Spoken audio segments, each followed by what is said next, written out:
ఈరోజు మనం డిస్కస్ చేయబోయే టాపిక్ ఏంటంటే భారత ఆర్థిక వ్యవస్థ మీన్స్ ఇండియన్ ఎకానమీ ప్రణాళికలు ప్లానింగ్ కమిషన్ వాటి ప్రాధాన్యత. ముందుగా ప్రణాళికలు అంటే ఏంటి, వాటి యొక్క బ్యాక్గ్రౌండ్ ఏంటంటే చూసుకున్నట్లయితే ప్రణాళికల పరంగా అభివృద్ధి చెందిన దేశం ఏంటంటే రష్యా.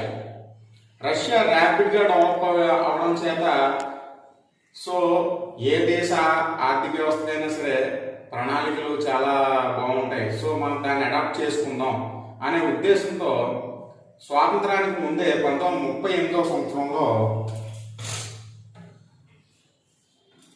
1938లో నేతాజీ సుభాష్ చంద్రబోస్ గారు పంచవర్ష ప్రణాళికల యొక్క ప్రాధాన్యత అనేది తెలపడం జరిగింది. దానికి అనుగుణంగా మనం కూడా ఒక ప్రణాళిక సంఘం లాంటిది ఏర్పాటు చేసుకుంటే బాగుంటుందని చెప్పేసి అనుకున్నాం. తర్వాత స్వాతంత్రం వచ్చింది. 1947 ఆగస్టు 15 స్వాతంత్రం వచ్చిన తర్వాత దేశ ఆర్థిక వ్యవస్థని ఒక గాడిలో పెట్టడానికి, లేదంటే ఆ ఆర్థిక వ్యవస్థని ఒక సుస్థిరమైనటువంటి స్థానాన్ని నిలపడానికి ఒక వ్యవస్థ ఉండాలి. సో ఆ వ్యవస్థ పేరే ప్రణాళిక సంఘం. దాన్ని 1950 మార్చి 15వ తారీఖున స్థాపించారు. దానికి అనుగుణంగా ఇండియాలో 12 పంచవర్ష ప్రణాళికలు మనం రూపొందించుకోవడం జరిగింది. ఆ ప్రణాళికల యొక్క టార్గెట్ ఎంత, లేకపోతే ఆ ప్రణాళికలు ఎందుకోసం, దాని యొక్క ప్రాధాన్యత ఏంటి, మనం దాంట్లో ఎంత గ్రోత్ సాధించాలనేది కాకుండా దాన్ని మనం సింపుల్గా మనం చెప్పుకునే తర్వాత ఏంటంటే దీన్ని గుర్తు పెట్టుకోవడానికి ఒక స్టోరీ బిల్డింగ్ టెక్నిక్ అనేది మనం చెప్పుకుందాం. ముందుగా మొదటి ప్రణాళిక, ఫస్ట్ ప్రణాళిక, దీంట్లో వ్యవసాయానికి ప్రాధాన్యత ఇచ్చారు. సంవత్సరం ఎప్పటి నుంచి ఎప్పటి వరకు అంటే 1951 నుంచి 56 వరకు, మొత్తం 5 సంవత్సరాలు. మొదటి ప్రణాళిక యొక్క టెన్యూర్ అంటే ఆ మొదటి ప్రణాళిక యొక్క ఏ సంవత్సరాల మధ్య దాన్ని రూపొందించడం జరిగిందని అడుగుతారు. దానికి మనం ఏం చెప్తామంటే 1951 నుంచి 56 వరకు. దేనికి ప్రాధాన్యత ఇచ్చిందంటే వ్యవసాయానికి ప్రాధాన్యత ఇచ్చింది. ఎందుకు వ్యవసాయానికి ఎందుకు ప్రాధాన్యత ఇచ్చిందంటే స్వాతంత్రం వచ్చిన తర్వాత భారతదేశంలో ఎక్కువ మంది వ్యవసాయం మీద ఆధారపడి జీవించేవారు. అంటే వ్యవసాయ కార్మికులు కావచ్చు, లేకపోతే భూస్వాములు కావచ్చు, జమీందారీ వ్యవస్థ కావచ్చు. దాని ద్వారా ఏంటంటే పంటను సాగు చేసి ఆ ప్రొడక్ట్స్ ని మన ఆహారం కోసం యూజ్ చేసుకుంటాం. సో ఎక్కువ మంది వ్యవసాయం మీద ఆధారపడ్డారు కాబట్టి వ్యవసాయానికి ఎక్కువ ప్రాధాన్యత ఇవ్వడం జరిగింది. సో ఇది సక్సెస్ఫుల్ అయింది. అయితే రెండవ ప్రణాళిక, మరి వ్యవసాయానికి ప్రాధాన్యత ఇచ్చినప్పటికీ పాశ్చాత్య దేశాలన్నీ కూడా ఒక ఫ్యాక్టరీస్ కానీ, అంటే అప్పటికే ర్యాపిడ్ డెవలప్మెంట్, అంటే మన బ్రిటన్ కంట్రీస్ చూసుకున్నట్లయితే, వేరే ఇతర పాశ్చాత్య దేశాలు చూసుకున్నట్లయితే ఫ్యాక్టరీస్, ఇంకా వాటి యొక్క ముడిసరుకులు వేరే దేశాలకు తీసుకొని వాళ్ళు ర్యాపిడ్ గా ఆర్థిక వ్యవస్థను ర్యాపిడ్ గా డెవలప్ చేసుకోవడం జరిగింది. దానికి అనుగుణంగా మనం కూడా భారతదేశం కూడా భారీ పరిశ్రమలు స్థాపించి ఆ భారీ పరిశ్రమల్ని మనం కూడా మన ఇండియాలో సెటప్ చేసి ఆర్థిక వ్యవస్థను మరింత ముందుకు తీసుకెళ్లాలనే ఉద్దేశంతో రెండవ ప్రణాళికలో భారీ పరిశ్రమలకి ప్రాధాన్యత ఇవ్వడం జరిగింది. అది టెన్యూర్ ఎప్పుడంటే 1956 నుంచి 1961 వరకు. 1956 నుంచి 1961 వరకు. రెండవ ప్రణాళిక కాలం ఏది అని అడుగుతారు ఎగ్జామ్స్ లో. 1956 నుంచి 61 వరకు. అలాగే మూడవ ప్రణాళికలో స్వయం సమృద్ధి స్వావలంబనకి ప్రాధాన్యత ఇచ్చారు. ఇది 1961 నుంచి 66 వరకు జరిగింది. తర్వాత మూడవ ప్రణాళిక కాలం 1961 నుంచి 66 వరకు. దీనికి ప్రాధాన్యత ఏంటంటే స్వయం సమృద్ధి స్వావలంబన. మూడవ ప్రణాళిక తర్వాత ప్రణాళిక విరామం వచ్చింది, అంటే గ్యాప్. ప్లాన్ హాలిడే అంటారు దీన్ని. ప్లాన్ హాలిడే ఎప్పటి నుంచి ఎప్పటి వరకు అంటే 1966 నుంచి 69 వరకు. ప్లాన్ హాలిడే ఎందుకు వచ్చిందంటే 1962లో భారతదేశం చైనాతో యుద్ధం చేయవలసి వచ్చింది.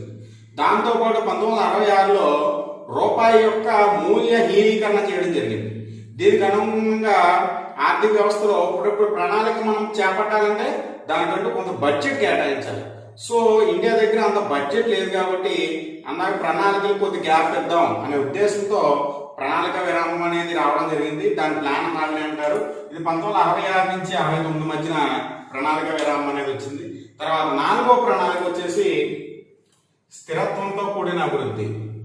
ఈ 4వ ప్రణాళిక 1969 నుంచి 74 కాలానికి మనం రూపొందించుకోవడం జరిగింది.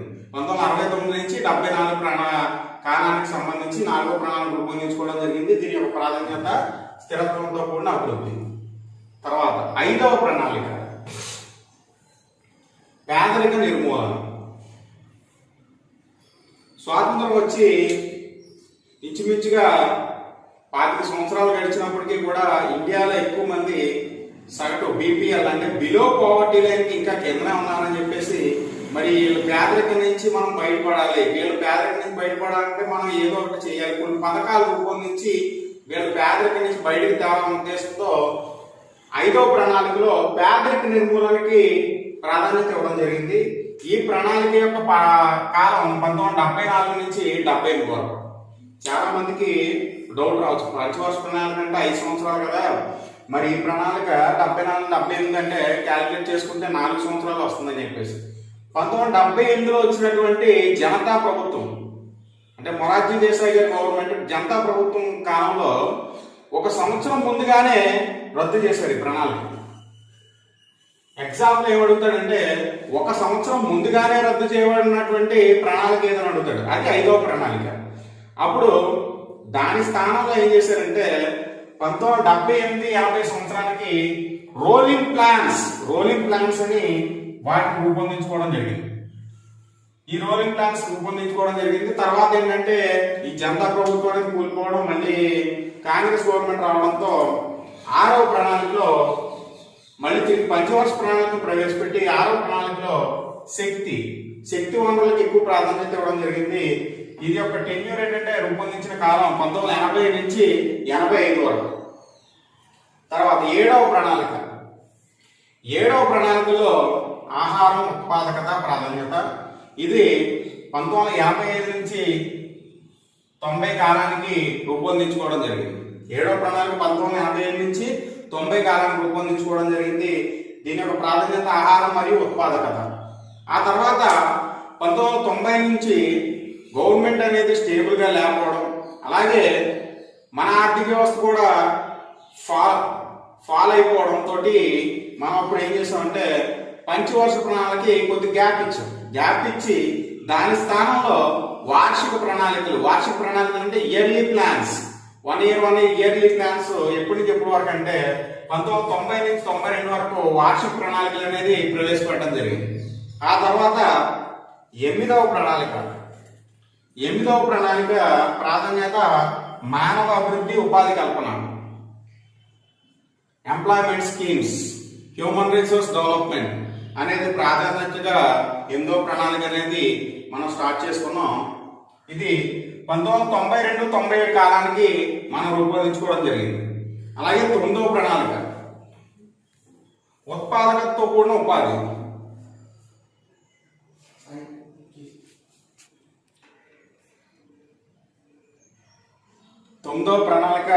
ఉత్పాదకతతో కూడిన ఉపాధి. ఇది 1997 నుంచి 2002 వరకు. అలాగే 10వ ప్రణాళిక సామాజిక అభివృద్ధి అంటే సోషల్ డెవలప్మెంట్ కోసం ప్రాధాన్యత ఇచ్చినటువంటి ప్రణాళిక. ఇది 2002 నుంచి 2007 వరకు టెన్యూర్. అలాగే 11వ ప్రణాళిక ఇది వేగవంతమైనటువంటి సమ్మిళిత వృద్ధి అంటే ఇంక్లూజివ్ గ్రోత్, అంటే అన్ని రంగాల్లో కూడా మనం డెవలప్మెంట్ అవ్వాలి అనే ఉద్దేశంతో 11వ ప్రణాళిక రూపొందించుకున్నాం. ఇది 2007 నుంచి 2012 వరకు. తర్వాత 12వ ప్రణాళిక మరింత వేగవంతమైనటువంటి సమ్మిళిత వృద్ధి అంటే మోర్ ఇంక్లూజివ్ గ్రోత్ కోసం మనం రూపొందించుకోవడం జరిగింది. ఇది 2012 నుంచి 2017 వరకు. కానీ ఏంటంటే ఈ ప్రణాళిక 12వ ప్రణాళిక కూడా మధ్యలోనే ఆపేసాం. ఎందుకు ఆపేసాం అంటే మనకి మోడీ గవర్నమెంట్ వచ్చిన తర్వాత 2014లో ప్రణాళికా సంఘం స్థానంలో నీతి ఆయోగ్ అనే ఒక వ్యవస్థను తీసుకురావడం జరిగింది. ఈ నీతి ఆయోగ్ ఎప్పటి నుంచి వచ్చిందంటే అమల్లోకి 1 జనవరి 2015 నుంచి అమల్లోకి వచ్చింది. నీతి ఆయోగ్ అంటే విబ్రివేషన్ ఏంటంటే నీతి అంటే ఎన్ఐటిఐ అంటే national institution of transforming of India. National institute of transforming of India. ఇది నేను ఎందుకు స్ట్రెస్ చేసి చెప్పాల్సి వచ్చిందంటే ఈ నీతి ఆయోగ్ లో నీతి యొక్క వెబ్రియేషన్ కూడా మనకి ఎగ్జామ్స్ లో అడగడం జరిగింది. అలాగే ఇంకా ఎగ్జామ్స్ లో అడగడానికి స్కోప్ ఉన్నటువంటి ఇదేంటంటే మనకి 4వ ప్రణాళిక యొక్క కాలం తెలపండి అంటారు. లేదంటే అది దేనికి ప్రాధాన్యత ఇచ్చింది, 1వ ప్రణాళిక ఎప్పటి నుంచి ఎప్పుడు వచ్చింది, లేదంటే ప్రణాళిక విరామం ఎప్పుడు వచ్చింది, రోలింగ్ ప్లాన్స్ ఎప్పుడు వేశారు, అలాగే వార్షిక ప్రణాళికలు ఎప్పుడు వేశారు, నీతి ఆయోగ్ ఎప్పటి నుంచి ఎన్ఫోర్స్మెంట్ లోకి వచ్చింది, ఇలాంటి బిట్లన్నీ కూడా అడిగే అవకాశం ఉంది. అలాగే ప్రణాళిక సంఘం ఎప్పుడు స్థాపించారు, 1950 మార్చి 15. అలాగే మొట్టమొదటిసారిగా స్వాతంత్రం రాకముందు ప్రణాళికలకు ఆవశ్యకతను తెలిపినటువంటి వాళ్ళు ఎవరో, అది ఏ సంవత్సరం అని అడుగుతారు. 1938 నేతాజీ సుభాష్ చంద్రబోస్ గారు. ఇలాంటి మొత్తం ఈ కంటెంట్ మీరు ఇలాగ చూసుకున్నట్లయితే మీకు ఈ జస్ట్ ఈ వ్యూ చూసుకున్నట్లయితే దీని నుంచే మీకు ఎన్నో బిట్లు కవర్ అవడానికి అవకాశం ఉంది. దీన్ని జాగ్రత్తగా ఒకసారి అబ్జర్వ్ చేస్తే మీకు ఆ విషయం అనేది బోధపడుతుంది. ఇప్పుడు భారత ఆర్థిక వ్యవస్థలోని ప్రణాళికల్ని స్టోరీ బిల్డింగ్ టెక్నిక్ ద్వారా మనం గుర్తుపెట్టుకోవడం అలాగా. ఇది స్టోరీ బిల్డింగ్ టెక్నిక్. ఏంటంటే భారతదేశం ప్రధానంగా వ్యవసాయ దేశం. సో భారతదేశం ప్రధానంగా వ్యవసాయ దేశం అంటే మొదటిది వ్యవసాయానికి ప్రాధాన్యత ఇచ్చిందని అర్థం. కాబట్టి భారతదేశం ప్రధానంగా వ్యవసాయ దేశం కాబట్టి వ్యవసాయంలో వచ్చేటువంటి పంటలు కానీ లేకపోతే ముడిసరుకు కానీ మనం దేనికి యూజ్ చేస్తాం, ఫ్యాక్టరీకి యూజ్ చేస్తాం. సో మనం యూజ్ చేయగా మిగిలినటువంటి వ్యవసాయ మిగులుతో పరిశ్రమల్లో యూజ్ చేస్తాం. అంటే 2వ ప్రణాళిక పరిశ్రమలకు ప్రాధాన్యత ఇచ్చింది. తర్వాత ఈ పరిశ్రమల్లో మనం పెట్టుబడులు పెట్టడం ద్వారా, పరిశ్రమలు స్థాపించుకోవడం ద్వారా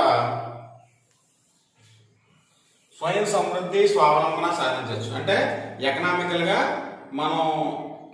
మనమే ఎర్న్ చేసుకొని మన స్టెబిలైజ్డ్ గా ఉండొచ్చు. సో ఈ స్వయం సమృద్ధి స్వావలంబన అనేది 3వ ప్రణాళిక. వ్యవసాయం అనేది 1వ ప్రణాళిక, పరిశ్రమలు 2వ ప్రణాళిక, 3వ ప్రణాళిక స్వయం సమృద్ధి స్వావలంబన. సో భారతదేశం ప్రధానంగా వ్యవసాయ దేశం కనుక వ్యవసాయ మిగులుతో పరిశ్రమలో పెట్టుబడి పెట్టి మన స్వయం సమృద్ధి స్వావలంబన సాధించిన తర్వాత స్థిరంగా అభివృద్ధి వైపు అడుగు వేయచ్చు. అంటే మనం డెవలప్మెంట్ చేసుకోవడానికి మనం అడుగులు వేయచ్చు. ఈ డెవలప్మెంట్ అనేది 4వ ప్రణాళిక గుర్తుపెట్టుకోండి. అండ్ అలా కృషి చేయడం వల్ల మనం డెవలప్మెంట్ అవుతున్నప్పుడు, మనం ఎంత పేదరికంలో ఉన్నప్పటికీ డే బై డే డెవలప్ అవుతున్నప్పుడు మన పేదరికం అనేది కొద్దిగా తగ్గుతుంది. కాబట్టి అలా కృషి చేయడం వల్ల పేదరికం అనేది 5వ ప్రణాళిక సో నిర్మూలించబడుతుంది. సో వీటి ద్వారా శక్తి అనేది 6వ ప్రణాళిక. వీటి ద్వారా శక్తి రావడం వల్ల ఆహారం ఉత్పాదకత అనేది 7వ ప్రణాళిక. ఆహారం ఉత్పాదకతలో మనం స్టెబిలైజేషన్కి వెళ్తాం. సో తద్వారా మానవ అభివృద్ధి, ఉపాధి కల్పన జరుగుతుంది. ఇది 8వ ప్రణాళిక. తద్వారా ఉత్పాదకతతో కూడినటువంటి ఉపాధి సాధించి ఉత్పాదకతతో కూడిన ఉపాధి అంటే 9వ ప్రణాళిక. తర్వాత సామాజిక అభివృద్ధి జరుగుతుంది. దాని ద్వారా సామాజిక అభివృద్ధి అనేది 10వ ప్రణాళిక. ఇంకా దాని ద్వారా ఏం జరుగుతుందంటే వేగవంతమైనటువంటి సమ్మిళిత వృద్ధి జరుగుతుంది. ఇంక్లూజివ్ గ్రోత్ 11వ ప్రణాళిక. ఇంక్లూజివ్ గ్రోత్ కి నెక్స్ట్ స్టెప్ ఏంటంటే మరింత వేగవంతమైన సమ్మిళిత వృద్ధి. తర్వాత మరింత వేగవంతమైన సమ్మిళిత వృద్ధి అనేది 12వ ప్రణాళిక. దీని ద్వారా అందరికీ విద్య, ఆరోగ్యం అన్ని అందించవచ్చు. ఇది స్టోరీ బిల్డింగ్. ఒకసారి మామూలుగా చెప్పుకుందాం. భారతదేశం ప్రధానంగా వ్యవసాయ దేశం కాబట్టి వ్యవసాయ మిగులుతో పరిశ్రమల్లో పెట్టుబడులు పెట్టవచ్చు. తద్వారా స్వయం సమృద్ధి స్వావలంబన సాధించి స్థిరంగా అభివృద్ధికి కృషి చేయడం వలన పేదరికం నిర్మూలించబడుతుంది. వీటి ద్వారా శక్తి రావడం వలన ఆహారం ఉత్పాదకతతో మానవాభివృద్ధి, ఉపాధి కల్పన, తద్వారా ఉత్పాదకతతో కూడిన ఉపాధి సాధించి సామాజిక అభివృద్ధి వలన వేగవంతమైన సమ్మిళిత వృద్ధితో మరింత సమ్మిళిత వృద్ధి అందరికీ విద్య, ఆరోగ్యం అందించవచ్చు. అలాగే చాలా సందర్భాల్లో ఎగ్జామ్స్ లో ఒక అడుగుతాడు. ఎలా అంటే 14 బ్యాంకులు ఏ ప్రణాళికలో జాతీయం చేశారు? లేదంటే ఏ సంవత్సరంలో జాతీయం చేశారు, అలాగే 6 బ్యాంకులు ఏ ప్రణాళికలో జాతీయం చేశారు, ఏ సంవత్సరంలో జాతీయం చేశారు. బ్యాంకుల జాతీయం అనేది ఇందిరాగాంధీ గారి గవర్నమెంట్ లో జరిగింది. 4వ ప్రణాళికలో 14 బ్యాంకులు జాతీయం చేయడం జరిగింది. అంటే 4వ ప్రణాళిక ఇందులోని కామన్ ఫ్యాక్టర్ ఏంటంటే మనకి 4. సో 14 బ్యాంకులు ఎప్పుడు జాతీయం చేశారంటే 4వ ప్రణాళిక అని మనం గుర్తుపెట్టుకోవచ్చు. ఇందులో 4 అనేది కామన్ గా ఉంది.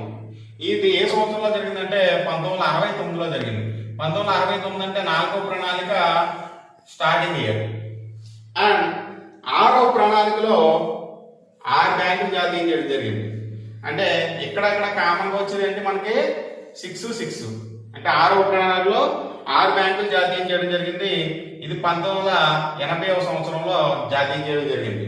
ఇది కూడా 6వ ప్రణాళిక యొక్క స్టార్టింగ్ ఇయర్.